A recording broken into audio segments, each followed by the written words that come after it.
This is the story, the script of the plan, of a film of a map for a book on East London. The story begins, as so many do, in the middle somewhere, in the middle of life, catching up with your past, and casting round for some sort of guide, a plan to make sense of it all, a direction, a map. My name is John Wallet. I'm a graphic designer. My background was originally working in art and community arts and education in East London, where I met a lot of people and got very interested in community art, community politics, local history, and lived and worked in East London for many years before escaping the London gravity and moving out to Colchester area. And it was in an open studio show in Wivenhoe, Colchester, that I bumped into Phil Cohen, who had seen some work I'd done on maps of the East End and map-related projects and other bits of design, and had just was in the last stages of completing his one of his recently released books on East London and the impact that the Olympics had had. And he was very interested to see if I would like to work on doing a double-page spread illustrated map that would complement the book. I think the thing that came out right at the beginning was that the scope of the map was quite broad, and there was always going to be more in the map than could possibly fit in. For me, I suppose many of those would be places which had a relevance either to me or in the context that I'd experienced East End in the 80s and 90s. So, for instance, the ABC Cinema, which was socially interesting. It was the cinema on the north side of Mile End Road, where The Sparrows Can't Sing was first premiered in the 60s, a film that gave Barbara Windsor a very important role, almost playing herself as a sort of chirpy young East End woman. Groundbreaking film, very interesting film, directed by Joan Littlewood. And then that was a cinema that, like many cinemas, fell into decline and was sat as an empty shell for many years. We were very happy that it had a sort of new lease of life in the 90s. It was reopened as part of a little local East End film festival.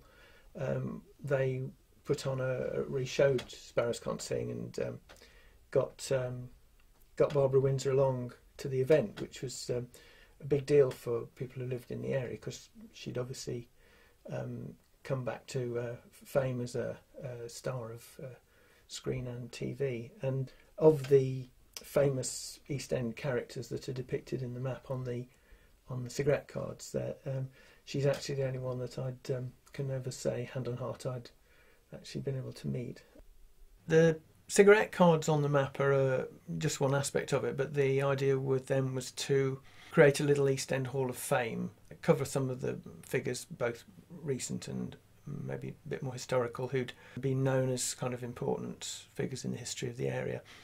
And when we started, we had to, originally the idea was we would have them across the top or down the side of the map as a little frieze, either of photographs or silhouettes. I think probably prompted by having Charlie Chaplin, but when it comes down to it, of course, most people's silhouettes don't look very distinctive and you can't always tell who they are.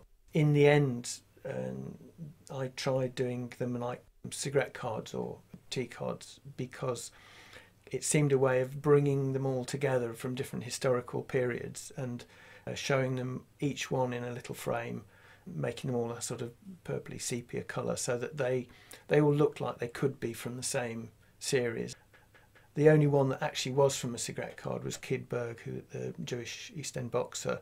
There was a very important thing with young Jewish guys going into sport, particularly in boxing. It was a fairly tough life, but it was a way of changing your circumstances, a way of maybe breaking out of some of the old traditions of family and the sorts of industry and work that a lot of the young Jewish guys had been involved in the East End.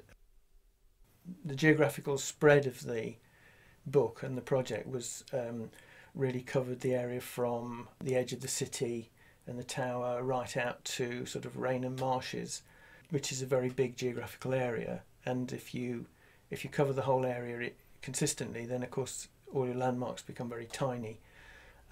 So we sort of cheated a bit and focused on the sort of traditional notion of the East End, the bit around Tower Hamlets and Newham, and then kind of cheated a bit by folding the map so that the bits that went out further where the newer docks were and out to Rainham and Dagenham kind of got referred to. You could see them visually, but they were the bit of the map that was kind of folded in from the edge. And it seemed to sort of work with the style of the map, which was deliberately a bit eclectic and covered some historical eras. There's some symbols on the map. They started out as little illustrations, landmarks, important historical disaster spots, sites of what were basically political conflicts. And they just got rendered down and down until they were more or less like a little symbol with a colour and a shape. Somewhat at Phil's insistence, and in keeping with his rather cheeky title of Lights On for the Territory, which is a reference to Ian Sinclair's book Lights Out for the Territory, rather wonderful book about London.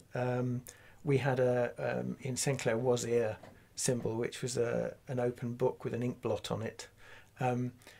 Very much a cheeky homage to Ian Sinclair.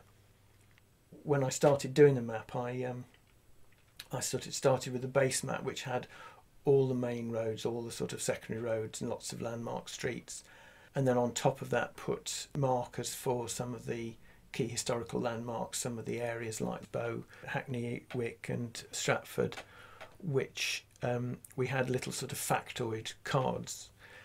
And the whole thing got so busy that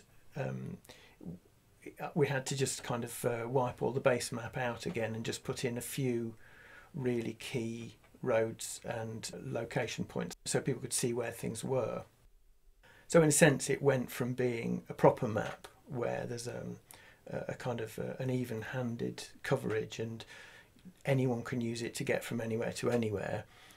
It went to telling a story or being a kind of a list, if you like, a two-dimensional list of key events, strategic points, little in-jokes and links between some of the sites that were mentioned in the book. So it became a bit more partisan, really. It started to become more pointed, more biased, have more opinion about it. Again, I thought that was totally appropriate because the whole history of the East End is about, lots of people's experience of place and making the place their own and having their own histories and their own territory and then being replaced and moving on and other groups coming in. So it was very much part of the spirit of, how I would see a historical depiction of East London. For your safety and comfort, turn left after 200 metres. The road rages luminously. Please make sure your seatbelts are fastened. Carry straight on till you get to where the rioters broke through the police cordon and set fire to the tobacconists. For your safety and comfort, this car operates a no smoking policy. Your current position is 51.543 degrees north. When you reach the roundabout, take the last exit to Brooklyn. After 400 metres, change gear and move into the slow lane. On your left, you will see the ruins of the post-Fordist factory. You are now entering a danger zone. For your safety and comfort, please be careful when approaching strangers. After 300 metres, turn right at the park by your old school where you used to bunk off. You will notice the windows are broken and the walls are covered with graffiti. Proceed with caution. Your current position cannot be detected. Danger. For your own safety, have an onward journey. Have a good day and thank you for travelling Prontoprod, the #1 system for sat-navvies around the world.